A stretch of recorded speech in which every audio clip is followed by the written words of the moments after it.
નવી સિવિલ હોસ્પિટલમાં સફાઈ કર્મચારીઓ હડતાળ પર ઉતર્યા છે। તેમણે કહ્યું કે 1 થી 5 તારીખ સુધીમાં પગાર કરવાની જગ્યાએ અત્યાર સુધી પગાર થયો નથી।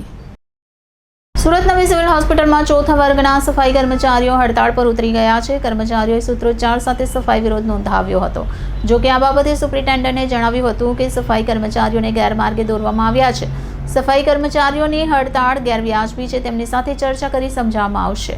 સુરત સિવિલ હોસ્પિટલ હડતાળના કારણે ચર્ચામાં આવી છે। સિવિલ હોસ્પિટલમાં ચોથા વર્ગના સફાઈ કર્મચારીઓ હડતાળ પર ઉતરી ગયા છે। સુપ્રિન્ટેન્ડન્ટની ઓફિસની બહાર રસ્તા પર બેસી વિરોધ નોંધાવવામાં આવ્યો હતો। સફાઈ કર્મચારીઓની માંગ છે કે જે 1 થી 5 તારીખ સુધીમાં પગાર કરવાની જગ્યાએ અત્યાર સુધી પગાર થયો નથી।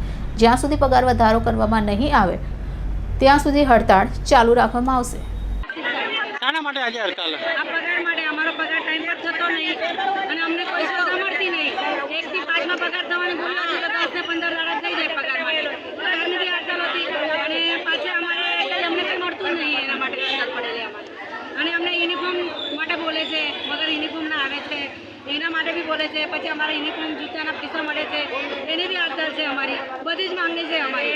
અને અમારે આઈ કાર્ડ બી જોઈએ। નકલી ડાક્ટરો ભરે છે તો માસીઓ નકલી ભરે, કંઈ ચોરી કરી લે છે તો માસીઓનું નામ ખરાબ કરે છે। કેમેરા ખોલે છે ત્યારે માસીઓ નામ આવી જાય છે, નકલી માસીઓ હટાવી જાય છે।